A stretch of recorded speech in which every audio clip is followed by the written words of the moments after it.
tahu ketika zolim, aslinya dia sedang menzolimi diri sendiri. Karena kata Allahnya, in ahsantum ahsantum li anfusikum, wa in asa'tum falaha. Quran surat 17, Al-Isra ayat ke-7.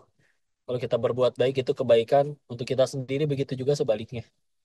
Atau misalkan faman ya'mal mithqala dzarratin khairan yarah wa man ya'mal mithqala dzarratin syarran yarah. Zalzalah Quran surat 99 ayat 7 dan 8-nya. Kebaikan maupun keburukan semua ada ganjaran.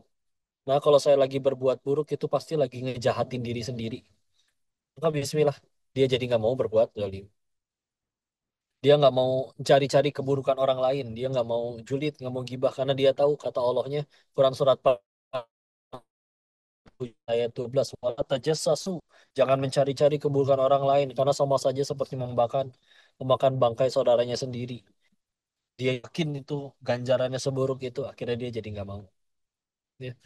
Jadi efeknya dengan yakin itu masya Allah. Makanya kan ada yang orang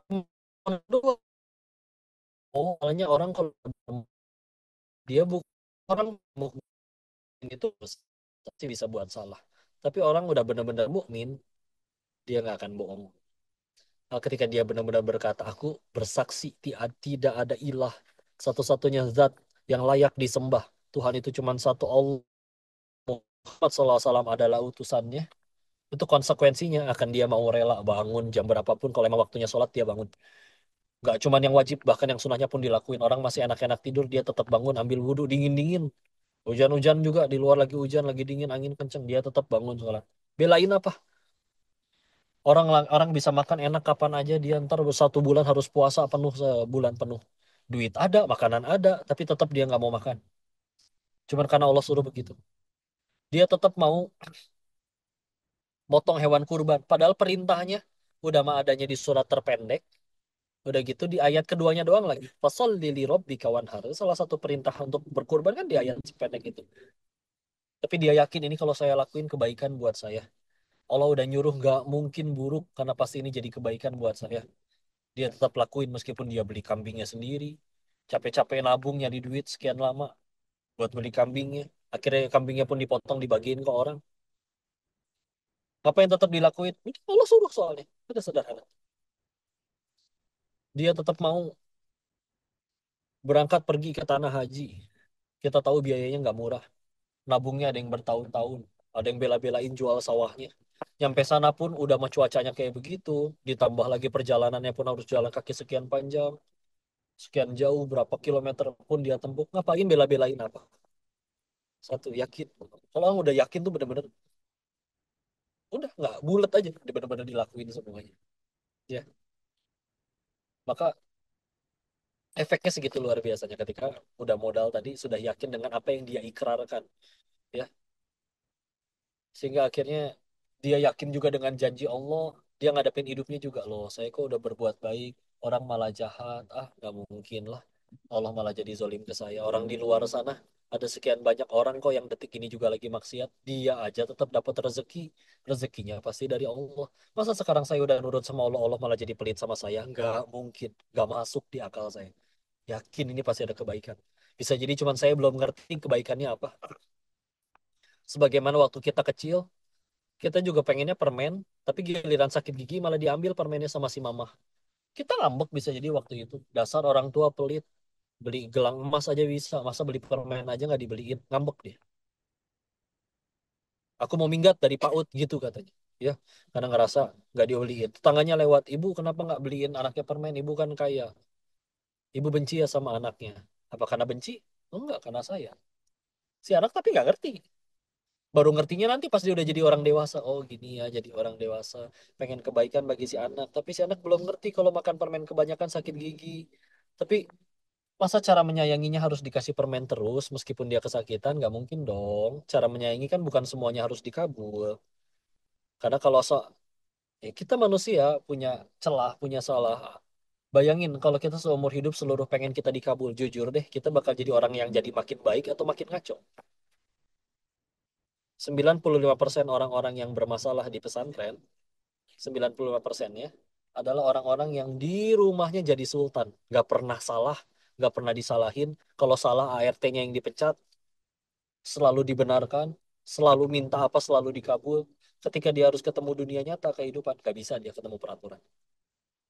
Karena kebenaran adalah dirinya, gak bisa dia. Lihat Nabi Muhammad SAW, Nabi Ibrahim alaihissalam, seluruh Rasul Allah. Mereka punya akhlak mulia, derajat tinggi, jujur. Karena hidup enak atau karena hidup pahit? Pahit. Empat wanita paling mulia di surganya Allah. Khadijah radhiyallahu anha. Asiyah istri Fir'aun. Fatimah putri Rasulullah Muhammad SAW. Dan juga Maryam ibundanya Nabi Isa.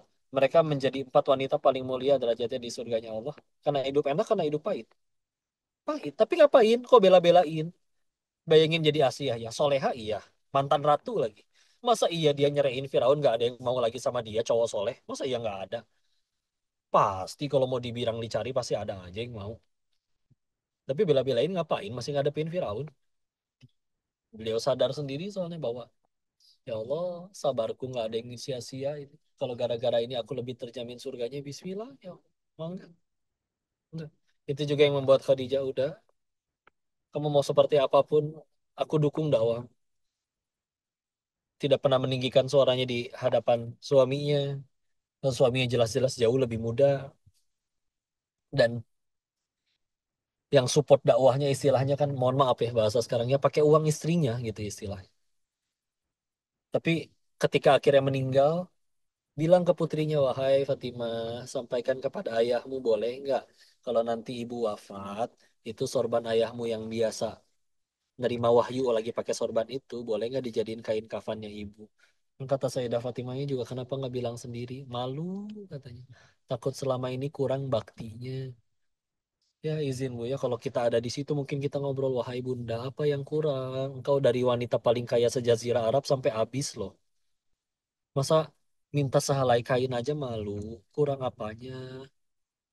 Bahkan akhirnya ketika bicara langsung dengan Rasulnya, wahai suamiku, kalau nanti aku udah wafat dan kau perlu berdakwah dan perlu bantuanku, gali kuburku, ambil tulang belulangku, jadikan jembatan untuk engkau menyeberangi lautan menyampaikan dakwahnya Allah. Wajar dong jadi mulia segitunya. Rugi ya? Enggak ngerasa rugi, malah Bismillah ini kebaikan. Dan dia jadi teladan, jadi contoh. Ya, selagi akhirnya masih dengan Ibunda Khadijah radhiyallahu anha, Rasul dengan hanya beliau saja. Walaupun kita tahu ketika akhir Rasul ya dengan istri-istri beliau kan semuanya untuk karena wahyu, bukan karena kepengen nambah lagi, kurang-kurang. Enggak, bukan karena kayak begitu.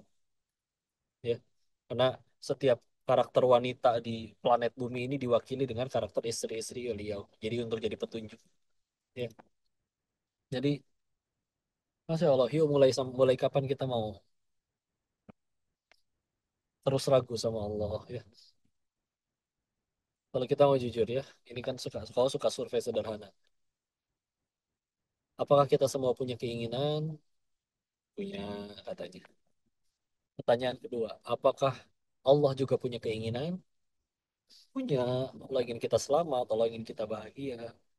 Pertanyaan yang ketiga,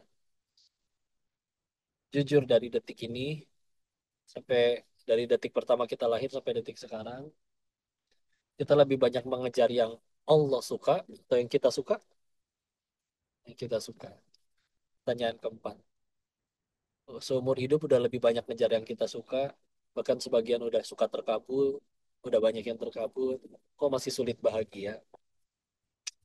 Tanya aja kali belum yakin sama Allah. Ya, maka udah yuk sih. Kan makanya orang kalau bilang ngaji nih, yang ngaji, orang kan ngaji kan nambahnya dua hal katanya. Satu nambah ilmu, dan yang paling penting adalah nambah yakin. Karena kalau sekedar nambah ilmu ya ibu udah punya internet. Sekarang ibu mau habis kajian ini pun ibu punya masih ada kuota atau lagi pakai wifi. Ibu bisa nonton YouTube, baca atau lihat kajian ulama siapapun. Kajiannya bahkan udah berapa tahun lalu masih bisa ditonton. Bahkan kajiannya Buya Hamka udah wafat tahun 1982 masih ada kajiannya, masih bisa kita dengerin. Masih ada rekaman suaranya. Kiai Haji Zainuddin MZ, rahimahullah. Semoga Allah merahmati beliau-beliau semua.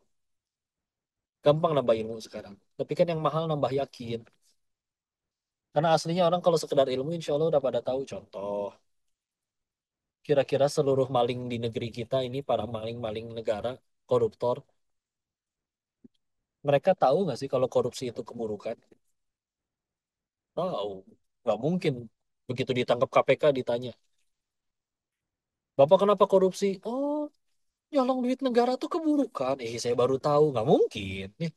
Nggak mungkin dia baru tahu. Atau misalkan mohon maaf, kira-kira orang suami ya, yang selingkuh misalkan. Kira-kira dia tahu nggak sih bahwa selingkuh itu buruk? Tahu pasti nggak mungkin. Nggak mungkin ketika akhirnya misalkan digerebek anak sama istri, dia lagi di hotel dengan wanita lain. Begitu digerebek ditanya, Papa kenapa selingkuh? Ditanya sama anak-anaknya. Si suaminya malah jawab, oh tidur sama istri tetangga tuh gak boleh. Saya baru tahu. Nggak mungkin. Udah tahu ilmunya mah, udah pada tahu. Cuman yang kurang kan yakinnya. Coba lihat tuh, efek dari kurang yakin. Maksiat berani, padahal dengan maksiat kita akhirnya ngancurin diri sendiri. Ke Allah nggak mau taat, padahal dengan nurut ke Allah teh itu kita kita juga yang dapat kebaikannya. Jadi ya sekuat itu keyakinan, kekokohan iman itu. Ya, jadi kalau udah benar-benar yakin, Bismillah enak gitu. Sampai misalkan suami pelit ke istri, mungkin karena tidak cukup yakin. Kalau misalkan ngasih ke istri bakal Allah ganti berkali-kali lipat. Jadi we pelit. Ibu mau direkam nggak itu buat direkam kirim ke si bapak ke suami. Misalkan ya. Ya seperti itu. Ya. Berapa banyak terjadi perselingkuhan, ternyata istrinya lebih cantik daripada pelakornya. Sampai orang bilang ternyata jadi pelakor nggak perlu cantik katanya, hanya perlu gatel. Makanya ibu kemana-mana bawa salep ya, biar kalau ada yang gatel taburin bedak ya, salisil, salep 88. Ya, maaf ya, bukan endorse. Tapi ya, itulah, sampai kapan keraguan kita kepada Allah bikin hidup kita sendiri yang gak enak. Modalnya yakin. Ketika akhirnya benar-benar yakin, menancap kayak gimana itu di hati.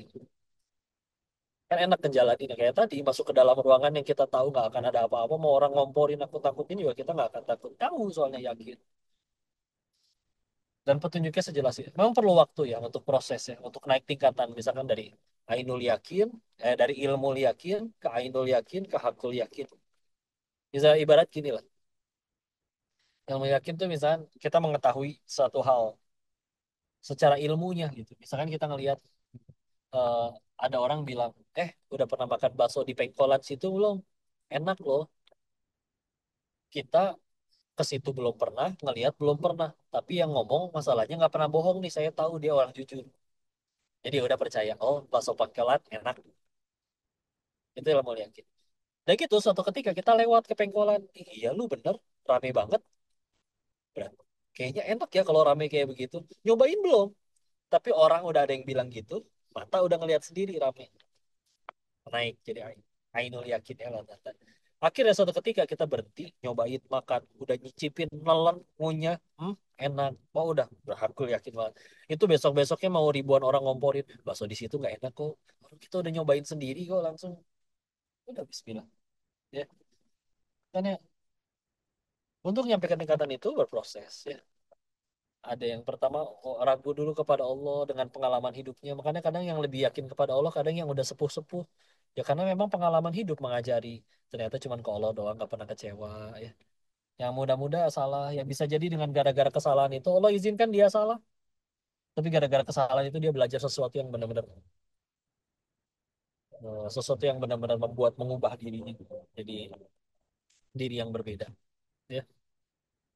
Dan proses memang proses yang memang makanya kabar baiknya kalau memang Allah udah nggak suka sama kita atas kesalahan kita, kan mudah bagi Allah untuk matiin kita kapan aja. Tapi ternyata udah berapa kali bikin salah kita nggak wafat-wafat juga, ya sudah kan berarti emang Allahnya yang kasih kita kesempatan. Ya, itu jadi tambah baik, jadi tambah luar biasa di sisi Allah. Bismillah. Maka berproses ya. Ada yang kecewa dulu, ada yang pahit dulu, ada yang ngerasain dikecewain sama teman-temannya dulu, ada yang dicewain sama siapapun itu.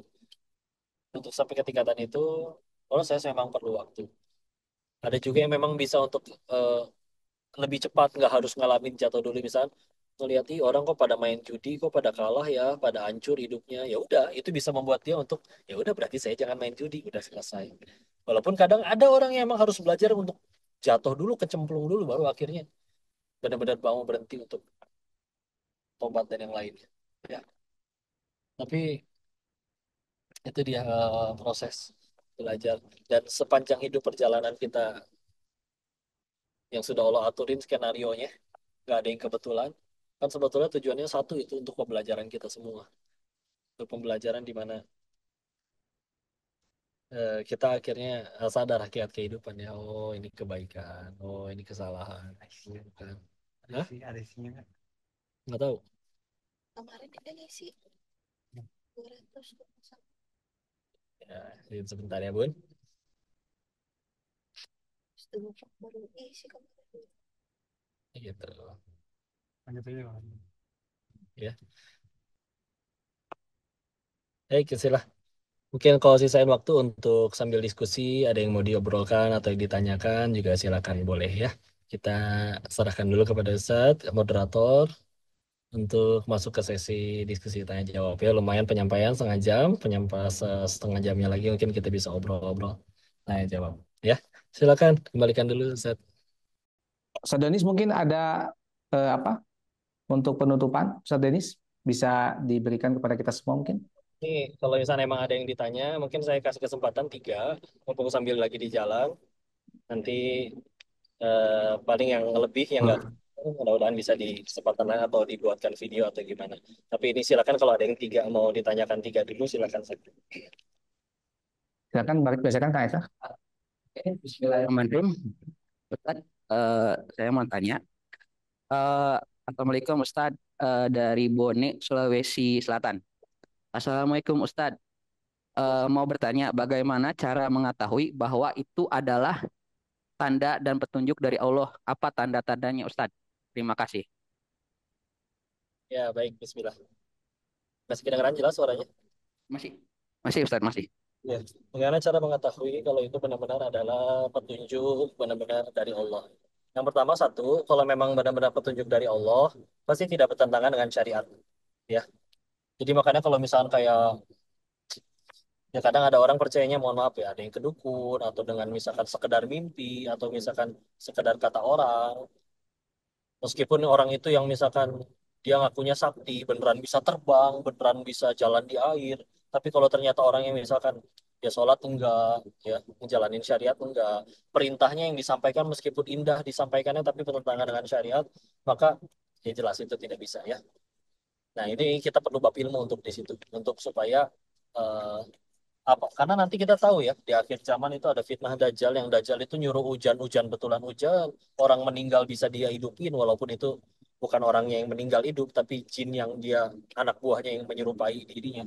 Tapi ketika kita akhirnya tahu ilmu, kita juga nggak bisa gampang kecoh, ke gocek sama orang ya. Yang keduanya, maka terus minta tolong sama Allah. Kita kenal yang namanya istikharah. Nah, istikharah itu jawabannya nggak melulu mimpi, bahkan jarang yang lewat mimpi. Tapi jawabannya adalah keteguhan hati. Dan kalau istiqoroh itu kita juga milih. Ya Allah hamba dihadapkan pada dua pilihan. Ada dua pilihan tawaran pekerjaan, yang satu di perusahaan A, satu di perusahaan B. Dan gitu beres kita pilih ya Ustaz Allah. Denis ada suara, Ini ada suara, pengetahuan hamba, kalau hamba eh, insya Allah hamba memilih yang B ada suaranya karena Boy. YouTube. ini menurut hamba bisa membuat hamba tambah dekat kepadamu. Jika ini memang baik untukku dan agamaku, dunia dan akhiratku, maka mudahkan ya Allah. Nah, gitu. Nah, besoknya ternyata nggak dimudahkan. Taunya harus pindah Stop. kota, harus gimana. Oh ya sudah, itu bisa jadi udah jawaban istiqoroh. Atau dipersulit, ya. Kalau misalkan ini, kalau misalkan emang benar-benar sesuatu yang jadi kebaikan, dimudahkan. Nah, tapi itu dia. Kadang kalau kita nggak tahu mana ilmu, mana syariat atau enggak, jadi kita pilih, oh yang gampang-gampang aja, yang gampang-gampang aja. Karena jalan yang dilalui oleh para nabi juga banyak yang tidak gampang. Tapi begitu yakin itu adalah perintah, udah sesuai dengan syariat, maka bismillah, dia tetap lakuin. Ya, jadi yang pertama tadi dengan ilmunya kita cari tahu dulu, terus Bismillah memang sesuatu yang jadi baik itu kan menenangkan ya. Dan kita tahu ini kita di jalan yang kebenaran, meskipun yang kita berbuat baik, misalkan ada guru PAUD ngajar nggak pernah bayar, diremehin orang apa segala macam, tapi dia tahu ini kebenaran. Masa ngajarin huruf hijaiyah ke anak-anak jadi nggak bisa ngaji, jadi bisa ngaji, ini keburukan. Terus dia dihadapan pada pilihan mau nggak kerja di tempat minum-minuman keras sama ngajar ngaji, ya udah dia udah tahu mana yang harus di ini. Jadi satu pun memang kudu punya ilmunya dulu, yang dengan ilmu itu dia tahu mana yang baik, itu yang pasti yang disuruh Allah, yang Allah ridho. Yang dua yang biasanya setelah minta tolong sama Allah melalui istikharah, melalui petunjuk, juga turun ketenangan hati, turun ke ibarat keyakinan. Makanya kudu benar-benar yakin dulu ini kita di jalan yang baik atau enggak. Selagi kita tahu ini jalan baik, dan sebetulnya nurani kita tahu kebaikan itu mana, udah jelas gitu.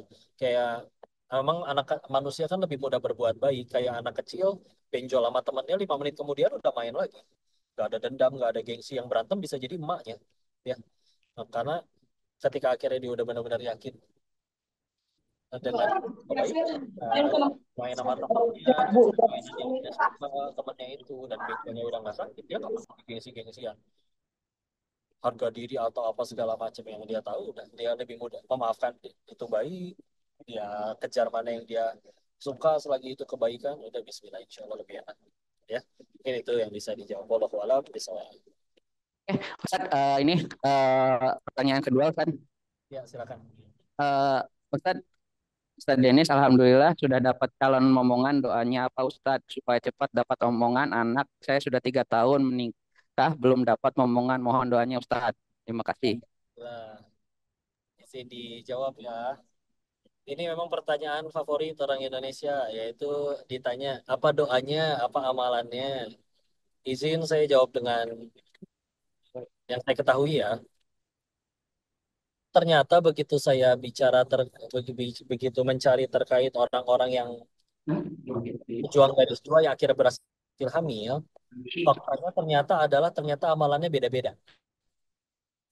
Ada yang memang dia ternyata kuatin di sedekahnya karena memang dia orang kaya. Ada yang memang dia nggak punya harta, jadi kuatinnya di birrul walidain, bakti ke orang tuanya. Ada yang memang dia ternyata udah nggak punya orang tua dan bukan orang kaya, jadi dia jadi penuntut ilmu sejati. Dia dekat banget dengan Al-Quran, dipelajarin, dihafalkan. Sehingga akhirnya jadinya, oh, amalannya beda-beda, tapi tetap berhasil hamil juga tuh. Sehingga kesimpulannya apa berarti? Kalau Allah udah tahu, nih, sebetulnya setiap kali kita pengen doa, Allah udah tahu belum kita pengen doa apa? Udah pasti tahu dong. Sebelum kita ngangkat tangan ngomong, Allah udah tahu nih mulut pengen ngomong apa. Ini hati, ngomong dalam hati juga Allah tahu. Nah, pertanyaannya kan, ngapain? Ngapain kita tetap doa? Gitu kan? Yang pertama, satu memang nunjukin kehambaan. Karena nanti akan ada titik di mana, ya Allah, ternyata masalah seberat ini, uang nggak ada, teman nggak ada, kok beres. Ternyata kalau engkau sudah tolong, pasti beres. Benar, ternyata saya cuma hamba. Kalau engkau sudah tolong, pasti beres. Atau sebaliknya, ya Allah, masalah saya kira kecil, uang saya ada, teman saya banyak. Kok nggak beres-beres? Ternyata benar, saya cuma hamba. Kalau engkau tolong, engkau tidak tolong, hamba nggak bisa apa-apa. Itu yang satu. Yang kedua, berarti apa? Berarti kadang bukan sekedar permasalahan masalah doanya apa, atau masalah amalannya apa. Bisa jadi yang harus lebih sering kita pikirin adalah sudah layakkah doa kita itu dikabul sama Allah. Gimana cara melayakannya? Layakan. Kuatnya sedekah kok, sedekah. Kuatnya begadang tahajud kok, tahajud. Kuatnya di Quran, Quran. Istilah. Kok berarti nih kok sekarang ini lagi hamil sudah layak dikabul doanya sudah baik? Enggak. Naudzubillah bisa jadi istidraj. Gimana caranya biar nggak istidraj? Jadikan apapun yang terjadi dalam hidup kita tambah dekat sama Allah. Hamil nih, minta hamil. Berhasil hamil. Gimana biar ini nggak jadi istidraj? Setelah hamil harus tambah tahu, takwa sama Allah. Minta kaya nih. Gimana supaya ternyata ini duit nggak jadi istidraj? Setelah tambah kaya, sedekahnya juga harus tambah banyak, tambah dekat sama Allah. Gitu aja terus. Karena aslinya sesuatu baru jadi kebaikan tuh standarnya satu. Bikin kita tambah dekat sama Allah. Orang yang udah puluhan tahun nggak punya keturunan, tapi akhirnya bikin dia jadi sujud sampai ke meninggalnya bertakwa, bisa jadi dia lebih terjamin surganya dan lebih baik di sisi Allah daripada yang mungkin sebulan nikah langsung hamil, tapi malah bikin jadi jauh sama Allah. Sehingga silakan, semua punya kepengen, semua punya doa. Allah juga tahu sebelum kita doa, Allah tahu kita pengen doa apa. Berarti kan pertanyaannya satu, sudah layakkah doa kita ini untuk dipantas dikabul? Jadi yang kita lakuin setiap hari adalah, layakin diri kita aja deh. Udah. Saya nggak bisa jawab karena nggak tahu amalan saya apa. Bisa jadi doa orang tua, bisa jadi doa istri, bisa jadi doa orang yang saya zolimi. Mungkin saya pernah jahat sama orang, tapi orang yang saya jahatin kan orang soleh asli. Jadi bukannya balas dendam, dia malah doain kebaikan. Ya Allah, mudah-mudahan istrinya hamil, diberikan keturunan. Mungkin doa beliau, udah nggak ada yang tahu. Si kokonya boro-boro, nggak ada kebaikan pada diri ini. Banyak dosanya si koko, nggak pantas. Mungkin doa istri, doa orang tua, udah gitu aja. Tugas kita gimana? Layakin diri aja. Ya, wallahu a'lam bishawab. Dan ada yang bisa menjawab pertanyaan. Terakhir, silakan. Oke, siap Ustadz. Pertanyaan ketiga, Bismillah Ustadz. Mau tanya bagaimana cara kita tetap istiqomah menjadi istri yang solehah? Terima kasih Ustadz. Ya, ini saya nggak bisa jawab karena saya nggak pernah jadi istri ya. Saya jadinya suami. Masya Allah. Tapi Bismillah ya. Istiqomah itu ya memang ada riwayat dari Ibnu Abbas, Rasulullah itu baru mulai beruban itu ketika turun ayat tentang istiqomah. Salah satunya surat Hud, surat 11, ayat 112. Fastaqim kama umir. Istiqomahlah kamu di atas apa yang diperintahkan. Itu baru mulai beruban Rasulullah. Karena memang istiqomah itu bukan perkara berapa tahun, tapi sampai mati. Ya, berhentinya tuh karena mati gitu. Ya, berhenti ngelakuinnya. Nah, sesuatu baru jadi ringan. Salah satu syarat utamanya adalah ikhlas. Orang nggak ikhlas tuh kan berat. Orang nggak suka main bola, disuruh main bola, mau dikasih duit berapa aja kadang juga nggak mau. Tapi kalau emang benar-benar suka hobi, berduit demi main bola, dia bayar lapangan, dia apa, ya, dia beli sepatunya, dia bela-belain jatuh hujan-hujanan demi apa? Main bola. Kenapa? Suka soalnya. Nah, ini salah satu unggulnya Islam di dalam yang lain.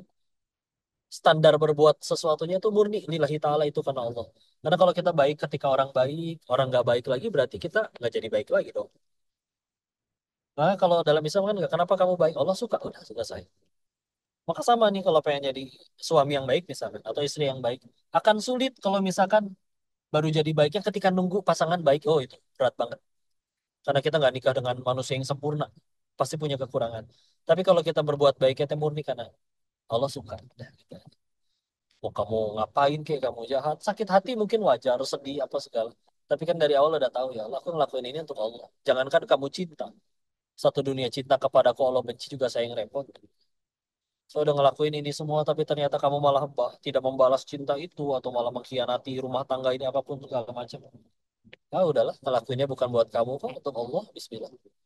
Kalau udah ngelakuinnya untuk Allah kan, Allah kan nggak mungkin zolim, nggak mungkin nggak balas perbuatan kita. Pasti ada, nggak akan ada yang Allah sia-siakan sedikit pun perjuangan kita. Tapi kalau ngarepnya makhluk, ya makhluk terbatas. Kita ngasih perhatian segini, dia nggak bisa ngasih perhatian segitu. Kita keluar investasi duit segini, dia nggak bisa balas keuntungan berapa kali lipat. Kalau Allah kan nggak mungkin. Dia maha segala-galanya. Dia maha kaya, iya. Maha baik, iya. Jadi ya udah sandarin ke Allah. Ketika udah lillahi ta'ala kepada Allah, orang mau, udahlah. Makanya kayak Bunda Asia. Ngapain bela-belain masih jadi istrinya Firaun, ya udah sadar gitu. Saya mau dia sengaco apapun juga, aku meninggal nggak ditanya kelakuan dia lah, udah ditanya kelakuan masing-masing. Bismillah. Ya. Jadi ketika sudah lillahi ta'ala, ya lihat seperti Nabi Ibrahim, seperti seluruh orang-orang soleh yang tadi kita bahas. Rela tuh mau diapain aja. Padahal dijahatin sama orang-orang yang dia baikin coba. Tapi karena tujuannya kan bukan mereka, Allah. Nah ini pengen jadi istri atau pengen jadi suami, ya udah. Tujuannya bukan cintanya dia, cintanya pencipta dia aja. Itu lebih mudah insya Allah. Ya, walaupun nasihat ini mungkin tidak semudah praktiknya, tapi ya Bismillah. Ya, semua tidak akan sepahit apapun tidak akan Allah sia-siakan. Bismillah. Walau alam bisa, mudah-mudahan bisa menjawab pertanyaannya. Izin yang belum kejawab, mudah-mudahan nanti bisa ngaji bareng ya. Kalau kau lagi ada ngaji apa live apa segala macam juga bisa ditanyain, ngobrol langsung, atau mudah-mudahan bisa ketemu langsung. Ngobrol langsung ya insya Allah. Yang penting sehat-sehat terus semuanya, istiqomah. Mudah-mudahan kita dikumpulkan sekali lagi tidak hanya di majelis ini tapi juga kelak di dalam surga. Saya izin dikembalikan lagi dulu kepada Ustadz MC kita, dan saya izin melanjutkan agenda selanjutnya ya. Bismillah. Masih banyak, mudah-mudahan dirahmati Allah, sehat selalu semuanya. Mohon doanya. Barakallahu fikum, wabillahi taufiq wal hidayah. Assalamualaikum warahmatullahi wabarakatuh. Alhamdulillah alamin ya. Acara kita telah selesai. Barakallahu fikum ya. Banyak ibrah yang bisa diambil dari apa yang disampaikan oleh Ustadz Denis dan mudah-mudahan kita semua bisa mengambil ibrah yang banyak dan bisa mengamalkan tentunya dari apa yang disampaikan oleh beliau tentang bagaimana kokohnya keimanan Nabi Ibrahim alaihissalam. Dan mohon maaf semua untuk teman-teman ya, baik jamaah sekalian yang mungkin ada di YouTube atau di Zoom karena masalah teknis yang kita miliki hari ini. Insya Allah mudah-mudahan ke depannya kita tidak ada lagi masalah teknis dan akan semakin baik memperbaiki masalah teknis yang kita hadapi. Ya. Barakallahu fikum. Ya, mohon izin undur diri dari saya Muhammad Januar Maesa ya. Dan insya Allah kita akan bertemu kembali di Zoom yang selanjutnya di tanggal berapa teman-teman? Tanggal 18 Januari. Ya, di Februari insya Allah di tanggal 18 Januari bersama Ustadz Naam. Bersama Ustadz siapa? 18 Februari ya, bersama Ustadz Hilman Fauzi SEIMESY ya. Di Selasa tanggal 18 Februari 2025 di jam 8 pagi sampai jam 9 waktu Indonesia Barat. Insya Allah ya, barakallahu fikum. Nanti juga insya Allah ada lagi apa namanya daftar yang akan kita share kepada jamaah semua ya. Dan kuotanya terbatas insya Allah ya. Insya Allah akan memperbaiki semua apa yang ada kesalahan di tim kita insya Allah. Aku lu qouli hadza astaghfiruka subhanaka Allahumma wa bihamdika asyhadu an la ilaha illa anta astaghfiruka wa atubu ilaik. Assalamualaikum warahmatullahi wabarakatuh.